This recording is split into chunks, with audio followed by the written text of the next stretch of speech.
आज की इस वीडियो में पाकिस्तान सुपर लीग के हवाले से बहुत ज्यादा बातें करेंगे। लेकिन उससे पहले मेरे दिल में एक बात है जो करना बहुत लाजमी है। 2 दिन पहले एक स्टेटमेंट आती है former Indian player Sunil Gavaskar की तरफ से। सनी भाई की हम बहुत ज्यादा रिस्पेक्ट करते हैं। वो उन चंद क्रिकेटर्स में से एक हैं जो गेम को बहुत कुछ दे के गए हैं। तो हमने रिस्पेक्ट के दायरे में रह के बात करनी है। हमसे बहुत बड़े हैं वो, लेकिन कुछ सख्त सवालात उनके सामने मैं लाजमी रखना चाहता हूं। अगर आपने मिस किया है, आपने नहीं सुना, तो मैं आपको बता देता हूं कि सुनील गावस्कर ने एक बड़ी शॉकिंग स्टेटमेंट दी है। अबरार अहमद पाकिस्तान के मिस्ट्री स्पिनर जो पिक हुए हैं द 100 लीग में, एक इंडियन फ्रेंचाइज सनराइजर लीड्स यानी सनराइजर्स हैदराबाद की जो ऑनर है काव्या, उन्होंने द 100 लीग की अपनी टीम सनराइजर्स लीड्स में अबरार अहमद को पिक किया। इसके ऊपर इंडियन यूट्यूबर्स ने तो शोर मचाना ही मचाना है, क्योंकि इंडियन टीम आजकल खेल नहीं रही। अब उनको अपना कंटेंट भी तो बेचना है ना। पाकिस्तान के ऊपर उन सब का सब कुछ चलता है। उन पे तो खैर हमने क्या ही बात करनी, उनको इग्नोर करो सबको। सुनील गावस्कर की तरफ से ये स्टेटमेंट आना कि अबरार अहमद को जो पैसे मिलेंगे, अबरार अहमद उनमें से टैक्स के पैसे देगा अपनी गवर्नमेंट को, और गवर्नमेंट असला खरीदेगी और इंडिया में दहशतगर्दी करेगी, क्योंकि ये पाकिस्तान की गवर्नमेंट करती है। ये सुनील गावस्कर साहब कह रहे हैं।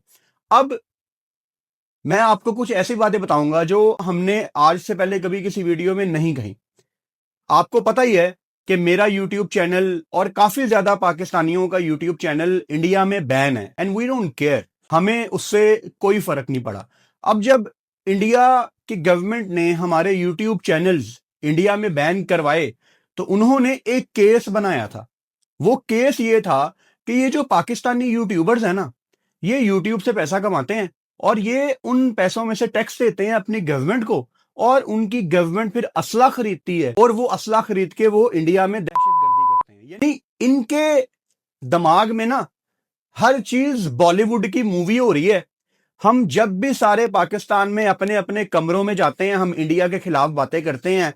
हम हर टाइम सुरमा लगा के, स्कार्फ पहन के, टोपी पहन के, भाईजान जनाब, हम ये सब कर रहे होते हैं और हम सिर्फ इनके खिलाफ साजिशें कर रहे होते हैं। भाई ये डिनाइल में रहते हैं। अच्छा, फिर आपने नैरेटिव समझना है। इन्होंने वो एक नैरेटिव बनाया सोशल मीडिया पे कि पाकिस्तान के इन्फ्लुएंसर, पाकिस्तान के यूट्यूबर्स, ये सारे अपनी गवर्नमेंट को सपोर्ट करते हैं, अंदर खाते अपनी गवर्नमेंट को पैसे देते हैं कि ये लो मेरे इस महीने के पैसे, जाके असला खरीदो और इंडिया को बताओ कि मकसद क्या है। मतलब इनके मुताबिक तो भाई यहाँ पे ना ये धुरंधर चल रहा है इनके मुताबिक यहाँ पे, ठीक है। अच्छा, उसके बाद आपने देखा इंडियन टीम ने ड्रेसिंग रूम के दरवाजे बंद किए, हाथ नहीं मिलाए। ये सब कुछ बीजेपी की गवर्नमेंट के अंडर एक तयशुदा नैरेटिव है जो ये पाकिस्तान के अगेंस्ट बिल्डअप कर रहे हैं। अब ये इतने कामयाब हो गए हैं अनफॉर्चुनेटली कि आम लोगों में, जो इंडिया के आम लोग हैं, उनके अंदर भी पाकिस्तान को लेकर नफरत आ गई है। हम सोशल मीडिया पे काम करते हैं, हम जानते हैं पहले लोगों के अंदर इतनी नफरत नहीं थी। अभी भी बहुत लोग हैं जो बीजेपी के नैरेटिव को समझते हैं, लेकिन इन्होंने बहुत ज्यादा लोगों को ना दिमागी तौर पे वॉश कर दिया है। उनको समझ नहीं आती कि ठीक क्या है और गलत क्या है। अब द ग्रेट सुनील गावस्कर जो कि क्रिकेट को इतना कुछ दे के गए हैं, उनके मुंह से ऐसी बात निकलना, भाई मैं ये मान ही नहीं सकता कि इनकी गवर्नमेंट इसमें इन्वॉल्व नहीं है। ये सिर्फ प्रेशराइज कर रहे हैं क्रिकेट के बड़े फिगर्स को, और इनको हर चीज पे आजकल ना सिर्फ सियासत करनी है। आजकल वैसे ही नरेंद्र मोदी के ऊपर इंडिया के अंदर इतना ज्यादा प्रेशर है, उनकी फॉरेन पॉलिसी एक्सपोज हुई है। लोग ये समझते थे इंडिया में कि अमेरिका को हम आंखें दिखाएंगे, लेकिन बाद में पता लगा वो तो बिग बॉस है। तो बड़ी मुश्किल हुई है इस टाइम नरेंद्र मोदी को अपने ही मुल्क में उन चीजों से बचने के लिए ना, जो चीज ट्रेंड में चल रही होती है, ये उसका इस्तेमाल करके अपने अवाम को जरा पाकिस्तान के अगेंस्ट मजीद नफरत फैलाते हुए ये लोग देखना चाहते हैं। सुनील गावस्कर साहब से पहला सवाल तो मेरा ये है कि अगर आपका ये मौकफ है पाकिस्तान के बारे में, तो आप फिर ये T20 वर्ल्ड कप में कमेंट्री क्यों कर रहे थे पाकिस्तानी कमेंटेटर्स के साथ? इवन एशिया कप में भी आप कमेंट्री करते हुए नजर आए। यानी ये दोगलापन नहीं है तो क्या है? ये बहुत सख्त अल्फाज हैं। सुनील गावस्कर हमसे बहुत बड़े हैं, हमारे लेजेंड हैं गेम के, हमारी गेम को बहुत कुछ देके गए हैं। मतलब हमारे जो भी पाकिस्तान के बड़े क्रिकेटर्स हैं, अब पाकिस्तान के बड़े क्रिकेटर्स मिसाल के तौर पे वसीम अकरम, वकार यूनुस, शुएब अख्तर, जो कंट्री को कुछ दे के गए हैं, मैं बड़े क्रिकेटर्स की बात कर रहा हूं, वो भी सनी भाई को जब मिलते हैं ना, तो बड़ी रिस्पेक्ट के साथ मिलते हैं कि यार ये बंदा ना गेम को कुछ दे के गया है। तो मेरा आपसे, जो आप लोग वीडियो देख रहे हैं, आपसे भी मेरी यही रिक्वेस्ट है कि आप सख्त सवाल लाजमी पूछें उनसे। मिसाल के तौर पे अगर आपका ये नैरेटिव है, आप वर्ल्ड कप में पाकिस्तानी कमेंटेटर्स के साथ फिर हंस के बात क्यों कर रहे थे, आपने कमेंट्री क्यों की, आप ये सख्त सवाल करें, लेकिन आपने डिसरिस्पेक्ट नहीं करना। रिमेंबर वन थिंग, हम पाकिस्तानी पढ़े लिखे लोग हैं। ये जो इंडिया में हर बंदा गाली गलोच को आम करके बैठा हुआ है, अपनी माओ बहनों के सामने वो लोग गालियां निकालते हैं और इसको उन्होंने नॉर्मलाइज कर दिया है। उनमें और आप में फर्क है। आपने गालियां नहीं निकालनी, आपने रिस्पेक्ट का दायरा बरकरार रखना है, उसको क्रॉस नहीं करना। और सिर्फ एजुकेशन ही है, सिर्फ तालीम ही है जो आपको उनसे आगे ले जा सकती है। आज इंडिया बहुत शोबों में पाकिस्तान से आगे है, वो टेक्नोलॉजी में पाकिस्तान से स्पेशली बहुत आगे है। एक ही चीज आपको उनसे आगे ले जा सकती है, वो सिर्फ एजुकेशन है, वो सिर्फ तालीम है। और जितनी मर्जी तालीम आपने हासिल की हो, उसका कोई फायदा नहीं है अगर आपकी जुबान गंदी है। तो जुबान अपनी साफ रखो, अपने सवाल सख्त करो, अपने लफ्जों का चुनाव ठीक रखो, ताकि दूसरे बंदे को थोड़ी टेंशन भी हो कि यार इसने सख्त सवाल मेरे से कर लिया है और आपने तहजीब का दायरा भी ना क्रॉस किया हो। तो ये लाजमी मेरे लिए कंसर्निंग बात है कि सुनील गावस्कर ने ऑल ऑफ सडन ये स्टेटमेंट क्यों दे दी। यानी मैं बिल्कुल सरप्राइज नहीं हूं अगर उनकी गवर्नमेंट ने सनी भाई को इसमें यूज किया है, क्योंकि इंडिया में ये चीज इस टाइम ट्रेंड कर रही है ना। They have nothing to do these days. India ने वर्ल्ड कप खेला हुआ है, हमें पता भी नहीं है कि उनकी अगली कौन सी सीरीज है, ना ही हमें उससे कोई फर्क पड़ता है, ना ही हमारा उससे कोई ताल्लुक है। सो उनके पास आजकल कंटेंट बनाने के लिए कुछ नहीं है। अब अबरार लीड्स में चला गया है तो बेचारों का ये महीना थोड़ा अच्छा निकल जाएगा, थोड़े पैसे वो कमा लेंगे थोड़े बहुत। सो अच्छी बात है, अगर हमारे किसी पाकिस्तानी क्रिकेटर की वजह से इंडियन यूट्यूबर्स थोड़ा सा पैसा कमा लेते हैं तो आई एम हैप्पी। मैं तो हमेशा कहता हूँ वो पंजाबी गाना ना, मेरी दुआ के सारे बह के खान रोटी, तो मुझे तो बड़ी खुशी होती है इस चीज की कि हमारा पाकिस्तानी क्रिकेटर लीड्स में पिक हुआ है। तो भाई यूट्यूबर्स इंडियन थोड़े पैसे कमा लेंगे इससे, हमारे पाकिस्तानियों पे बात करके, वी डोंट माइंड। ठीक है, अच्छा। उसके बाद नेशनल T20 की बात करेंगे, पाकिस्तान सुपर लीग की बात करेंगे, और पाकिस्तान सुपर लीग में हम पिंडीज की बात भी करेंगे, हम रावलपिंडी पिंडीज की बात भी करेंगे, और फिर हम रावलपिंडीज को मिला के भी बात करेंगे। यानी ये क्या चल रहा है दुनिया में?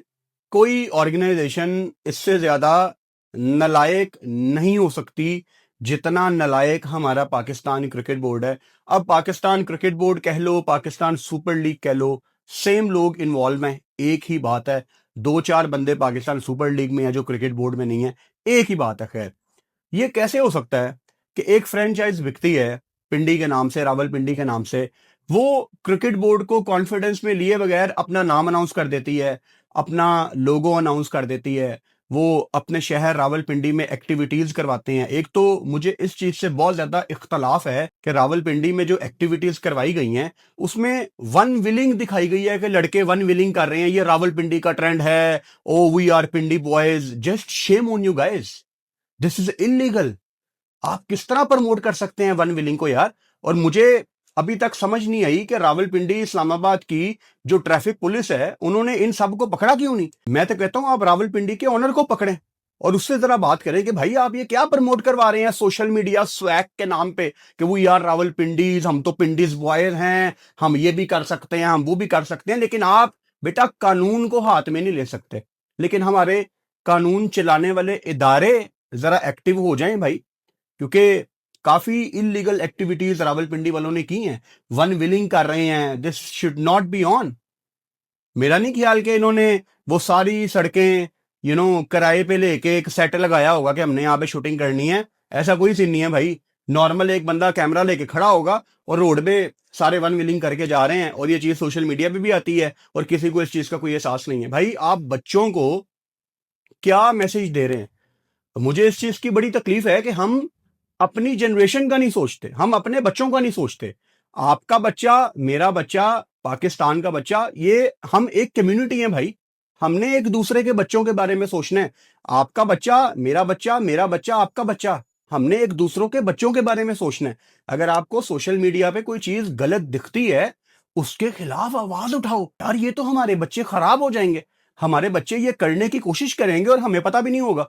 काफी कुछ ऐसा सुनने में आता है ना कि फलां बच्चा, किसी का बेटा, किसी का भाई वन विलिंग करते हुए डेथ हो गई उसकी, सुनने में आता है ना, तो आपको क्या ही फर्क पड़ जाता है?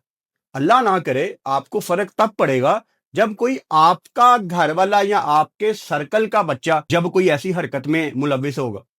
और पीएसएल की फ्रेंचाइज जब इन चीजों को प्रमोट करे खुलेआम और किसी ने उसका नोटिस नहीं लिया, इस चीज का मुझे ज्यादा अफसोस है। खैर, ये कैसे हो सकता है कि वो अपना नाम फाइनल करते हैं पिंडीज, और उसके बाद जब पीएसएल पहली दफा इनका नाम अनाउंस करती है, अपने सोशल मीडिया अकाउंट से शेड्यूल जारी करती है, तो उसमें इनका नाम था Rawalpindi Pindiz, which was not making any sense. अच्छा, उसके बाद रावलपिंडीज इन्होंने नाम कर दिया मिला के। ट्विटर पे इन्होंने रावलपिंडीज रखा हुआ है, इंस्टा पे भी इन्होंने रावलपिंडीज रखा हुआ है, लेकिन फेसबुक पे अभी भी पिंडीज है। अच्छा, फिर जो इनके ऑनर हैं, मुझे उनकी समझ नहीं आती। मुझे लगता है ये दूसरा अली तरीन है। ये शायद 1-2 साल के बाद अली तरीन से भी 2 हाथ आगे जाएगा। जो इनके ऑनर की हरकतें हैं, वो सोशल मीडिया पे भाई साहब आके कह रहे हैं कि पेपर वर्क तो करना होता है ना, but we will be always Pindiz. यार है कि टेप बॉल दी लीगेगी, है पेपर वर्क करना होता है। मतलब पीएसएल आपको रावलपिंडीज कह रही है, आपके लोगों में पिंडीज लिखा हुआ है। भाई शर्ट के ऊपर क्या प्रिंट होना है? आपने ठीक है रावलपिंडीज की टीम ले ली है, लेकिन जो आपकी हरकतें हैं, मुझे लगता है 1.5-2 साल ही है आपका पीएसएल में। तो पाकिस्तान सुपर लीग की मजबूरी ये है, या मैं दूसरे लफ्जों में कहूं कि पाकिस्तान सुपर लीग की नालायकी ये है कि उनको इतने ज्यादा पैसे मिल गए हैं, अब उनको इनकी ड्रामेबाजियां बर्दाश्त करनी पड़ेंगी। लेकिन इसीलिए मैं कहता हूं ना कि ऑर्गेनाइजेशन को सबसे ऊपर होना चाहिए। तरीकाकार इन लोगों ने सेट करना है, लेकिन ये तरीकाकार कैसे सेट करेंगे? ये सलमान नसीर साहब, ये सारे नालायक लोग हैं। ये तो रोड शो करने चले जाएं लंदन और न्यूयॉर्क, तो यहां पाकिस्तान सुपर लीग के दफ्तर में ताला लगा होता है, पीछे कोई बंदा ही नहीं होता। वो एक इनका सोशल मीडिया में रिसोर्स है, उसकी ब्रिटिश नेशनैलिटी है, और उसको ये रोड शो के लिए लंदन नहीं लेके गए, तो मतलब इनका क्या मकसद होगा? और सोशल मीडिया पे ये कितना ही गंदा काम कर रहे थे, उन दिनों मैंने हाईलाइट किया था। तो इनका थिंक टैंक क्या है? फजूल में जिन लोगों की जरूरत नहीं है उनको ट्रैवल कराना, और जिनको भेजना चाहिए उनको ना भेजना। ये सब कुछ समराइज करता है कि ये ऑर्गेनाइजेशन अंदर से कितनी टॉक्सिक है, और पाकिस्तान क्रिकेट बोर्ड या पाकिस्तान सुपर लीग के अंदर का माहौल कितना टॉक्सिक है। ये किसी दिन आपको मैं बताऊं, आपका ईमान उठ जाए इस क्रिकेट बोर्ड से। यानी एक एम्प्लॉय थे, उन्होंने जॉब छोड़ दी कि मेरा बॉस मुझे गालियां निकालता है। अब ये जो पाकिस्तान क्रिकेट बोर्ड में काम करते हैं ना, उनको पता है कि मैं किसकी बात कर रहा हूं और वो बॉस कौन था। कभी रेलिवेंट इस पे बात होगी और मुझे इजाजत हुई उस रिसोर्स की तरफ से बताने की, तो शायद मैं आपको बता भी दूं। लेकिन पाकिस्तान क्रिकेट बोर्ड में एक एम्प्लॉय ने जॉब छोड़ दी थी, कोई मेरा ख्याल है 2-2.5 साल पहले, और वो बहुत बड़ी पोजीशन का एम्प्लॉय था, इस वजह से कि मेरा बॉस मुझे गालियां निकालता है। तो खैर, क्या ही भाई आप इन सब पे बात करें। अब पता नहीं ये पिंडीज है, क्योंकि ऑनर रावलपिंडी के ये कहते हैं कि पेपर वर्क में तो रावलपिंडीज लिखना पड़ेगा ना। तो भाई I am sorry Rawalpindi fans, मुझे नहीं पता कि आपकी टीम का नाम पिंडीज है, आपकी टीम का नाम ऑन पेपर्स रावलपिंडी पिंडीज है या रावलपिंडीज है, आई डोंट नो भाई। अपने ऑनर से पूछें, वो ही आपको इसका बेहतर जवाब दे सकते हैं। अच्छा, उसके बाद पाकिस्तान सुपर लीग के हवाले से मैंने आपको एक खबर दी थी तकरीबन हफ्ता पहले। शेड्यूल तो आपके सामने आ गया है, ऐसा लग रहा है कि हर चीज प्लान के अकॉर्डिंग चल रही है। लेकिन गल्फ रीजन के हालात अभी भी सेटल डाउन नहीं है। यानी आज की ही खबर है कि पाकिस्तान की जो फ्लाइट्स हैं गल्फ रीजन की, वो तकरीबन सारी कैंसिल कर दी गई हैं। पहले पीआईए की फ्लाइट चल रही थी दुबई की बजाय फजेरा तक, के लोग यूएई से कनेक्ट हो पाए, वो भी आज कैंसिल हो गई हैं।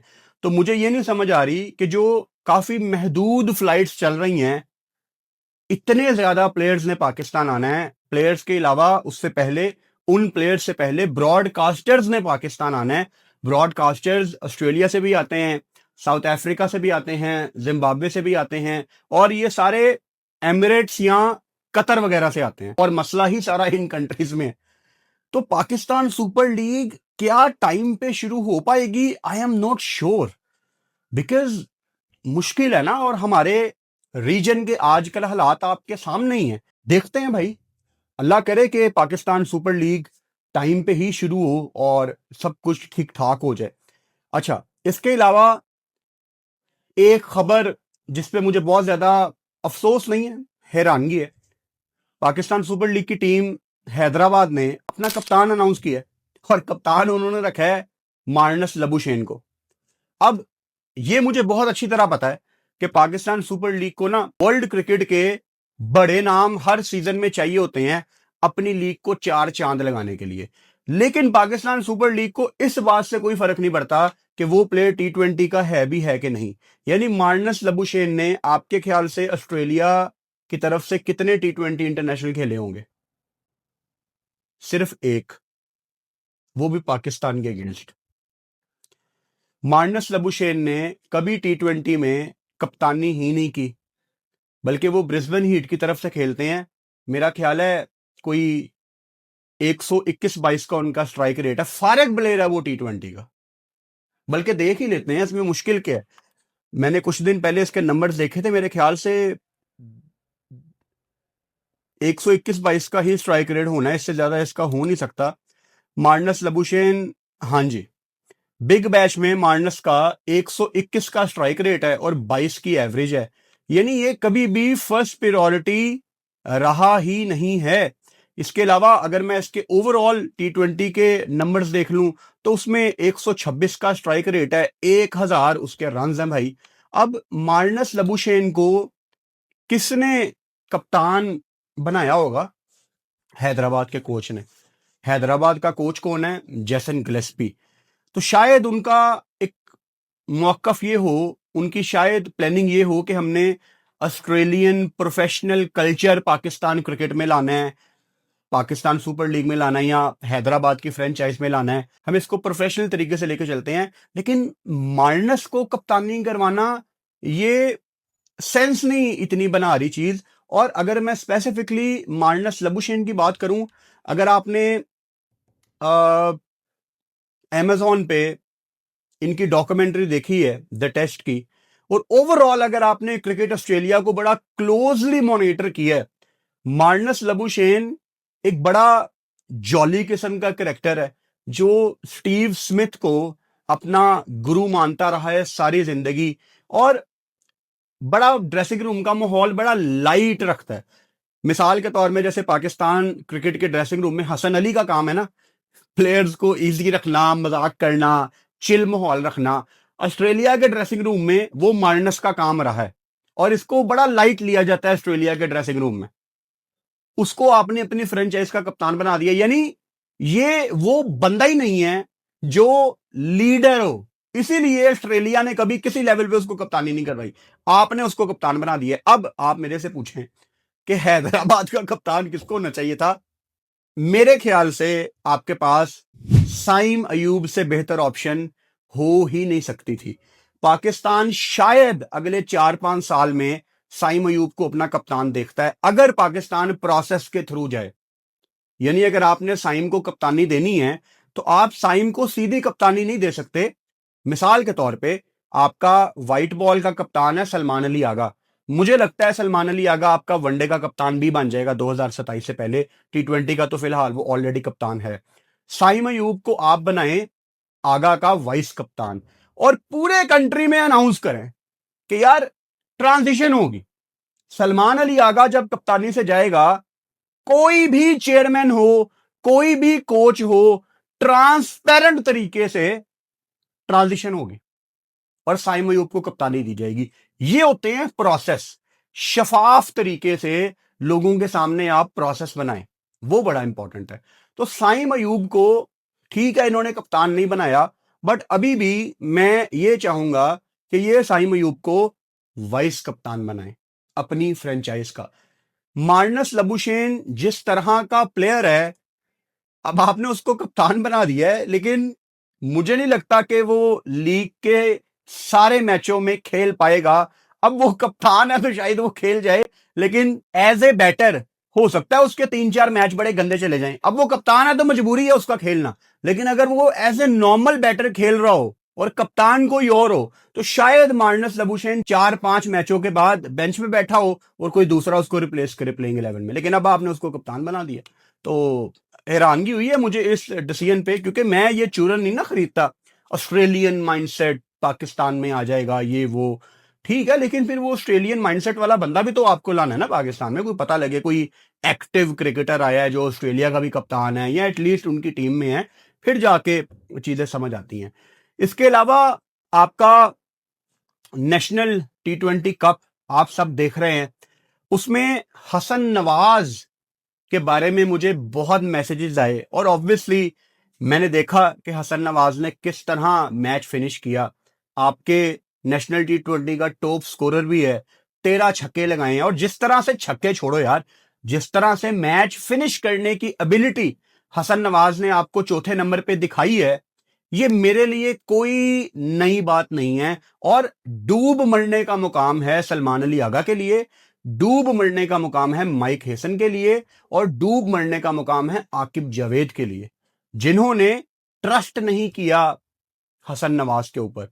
मैं तो बहुत दफा आपको बता चुका हूं कि हसन नवाज को वनडे के डेब्यू कराने के मैं हक में नहीं था वेस्ट इंडीज में, लेकिन इन्होंने करा दिया। उसने वहां भी मैच फिनिश कर दिया। वो आपको एक तोहफा मिल गया था कि आपको एक फिनिशर मिल गया जो स्पिनर्स को भी निकल के मारता है। अब एक बच्चा अगर आपको मिल ही गया है हसन नवाज, तो क्या वो हर मैच में रन करेगा? नहीं यार, उसके ऊपर भी बुरा टाइम आएगा, उसके भी 5-6 मैच ऑन द ट्रॉट खराब जाएंगे। लेकिन ये फेवरेटिज्म क्यों? क्या साइम अयूब को हद से ज्यादा बैक नहीं किया गया? किया गया है ना। अगर मैं आपको बहुत पीछे ले जाऊं तो टेस्ट में फेल होने के बावजूद सरफराज और मिकी आर्थर ने क्या बाबर आजम को बैक नहीं किया? किया है ना। जब हसन अली की बॉलिंग इतनी गंदी जा रही थी, तो क्या उसको पाकिस्तान ने बैक नहीं किया? किया ना। तो ऐसा क्यों है कि आप पिक एंड चूज करते हैं? लेकिन अगर कामरान गुलाम कि 2 मैच खराब चले जाएंगे तो वो इतना गंदा हो जाएगा कि वो फिर 15 में भी नहीं रहेगा, वो 20 में भी नहीं रहेगा। और हसन नवाज के अगर 3-4 मैच गंदे चले गए तो उसको हम इतनी बड़ी सजा देंगे कि वो फिर जिम्बाब्वे के अगेंस्ट घर वाली सीरीज भी नहीं खेलेगा। और सीनियर्स खेलेंगे जिन्होंने 4-4 5-5 वर्ल्ड कप्स खेले हैं। तो ये ज्यादती नहीं है तो क्या है ये? अगर आप सिंसियर हो ना, हसन नवाज को आप पाकिस्तान टीम में लाना चाहते हो, आप अब्दुल्ला शफीक को वापस वनडे में लाना चाहते हो, तो बच्चों ने, और इस लिस्ट में कामरान गुलाम भी है, इनको मैं एक ही कैटेगरी में रखता हूं, तो इन बच्चों ने आपको एक सैंपल साइज प्रोवाइड कर दी है कि यार प्लीज हमको कंसीडर करो अगेंस्ट ऑस्ट्रेलिया। और मुझे माइक हेसन की समझ नहीं आती। देखो, अगर माइक हेसन एक गोरा है तो इसका मतलब ये नहीं है कि वो प्रोफेशनल है। जो हरकतें माइक हेसन ने आपको पिछले 4-5 साल में प्लेइंग 11 और मैच के टेक्टिकल डिसीजंस अपने करके दिखा दी हैं, यानी विकेट लेने के बाद बॉलर अगला ओवर नहीं करेगा, जो सबसे बड़ा ट्रम्प कार्ड होगा on the day Usman Tariq, वो आधा मैच गुजर चुका होगा, ऑपोजिशन का बल्लेबाज ईशान सेट हो चुका होगा, वो फिर ही आएगा क्योंकि प्री डिसाइडेड है हेसन की तरफ से। तो ये चीजें सेंस नहीं बनाती। तो इन सब को सोचना है ना कि आगे टाइम नहीं है आपके पास। आपके सिर्फ 3 वनडे इंटरनेशनल मैच हैं ऑस्ट्रेलिया से, उसके बाद शायद आपकी एक ट्राई नेशन सीरीज हो जाए साल के आखिर में श्रीलंका और इंग्लैंड के अगेंस्ट। चलो उसमें भी पाकिस्तान कितने मैच खेल लेगी? 4-5। भाई साहब, वनडे मैच ही नहीं है आपके पास। तो आपने जो फजूल में इतने यंग बच्चों को भेजे, और हमने काफी बात की पाकिस्तान बांग्लादेश सीरीज के दौरान, जो आपने अनडिजर्विंग लड़कों को भेजा है, क्या अचीव कर लिया आपने उनसे? आपकी वनडे की टीम तो इस टाइम इतनी सेटल होनी चाहिए कि कोई बंदा अपनी जगह से ना हिले, हर प्लेयर का आपके पास बैकअप हो। और जरूरी नहीं है कि वो बैकअप पाकिस्तान टीम के साथ आप ट्रेवल करवा रहे हैं। आपको पता होना चाहिए यार कि अगर किसी मैच में आगा अल्लाह ना करे इंजर्ड हो जाता है तो आगा का बैकअप ये है, अगर किसी मैच में साइम इंजर्ड हो जाता है तो साइम का बैकअप ये है। और आप उन बैकअप्स को बताएं कि यार एक साल है वर्ल्ड कप में, सिर्फ एक साल, ये ऐसे गुजरना है एक साल। आप प्लेयर्स को भी बताएं और आप उनके बैकअप्स को भी बताएं और आप उनको साल पहले क्लैरिटी दें। मैं देखता हूं आप कैसे नहीं सेमीफाइनल खेलते यार, क्योंकि जब आप बच्चों को बता देते हैं ना, मिसाल के तौर पे आपने कामरान गुलाम को बता दिया, आपने अब्दुल्ला को बता दिया, फिर उनकी तैयारी मुख्तलिफ होगी, वो डिफरेंट माइंडसेट में होंगे।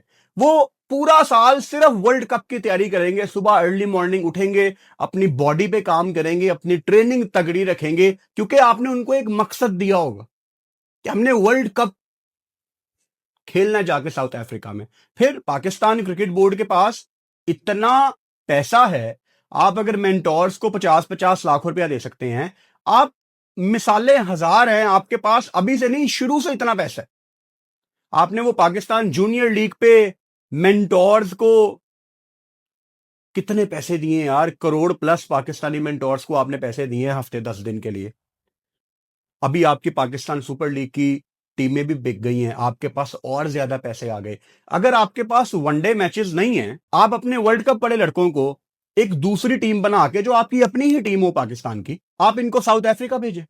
अब पाकिस्तान टीम की इतनी ज्यादा क्रिकेट नहीं है, 3 आपने ऑस्ट्रेलिया से खेलनी है, फिर आपकी टेस्ट क्रिकेट है, वेस्ट इंडीज इंग्लैंड, फिर आपका ड्राई पीरियड आएगा। आपके जो वर्ल्ड कप वाले 25 लड़के हैं, अगर आप उनको टूर कराएं साउथ अफ्रीका का, एक दफा नहीं 2 दफा कराएं यार। और साउथ अफ्रीका कोई बहुत ज्यादा महंगी जगह नहीं है।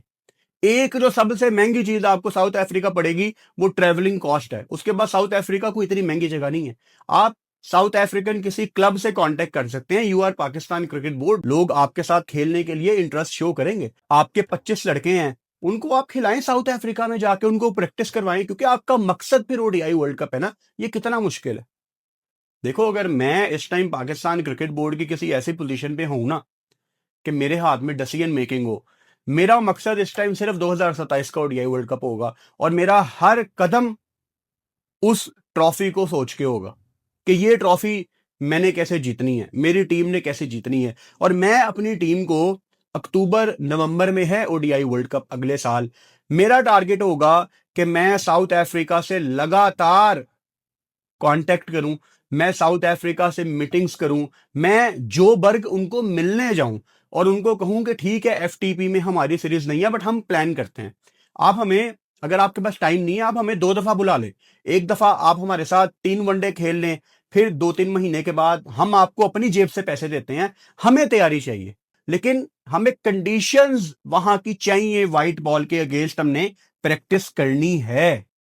कितना मुश्किल है ये, ज्यादा मुश्किल तो नहीं है ना, लेकिन विजन होना चाहिए करने के लिए। खैर, अभी तो पाकिस्तान सुपर लीग की हवा ही चल रही है पाकिस्तान में, और आने वाले दिनों में हमारी जितनी भी वीडियोस हैं, अब से इंशाल्लाह हमारी रेगुलर वीडियोस आएंगी, वो पाकिस्तान सुपर लीग से रिलेटेड ही हमारी सारी बातें होंगी। और पाकिस्तान सुपर लीग में हर मैच के दौरान आपका भाई लाइव बैठेगा और हर मैच की अलग वीडियो आएगी, just like T20 world cup. So ready हो जाएं, good days are coming back.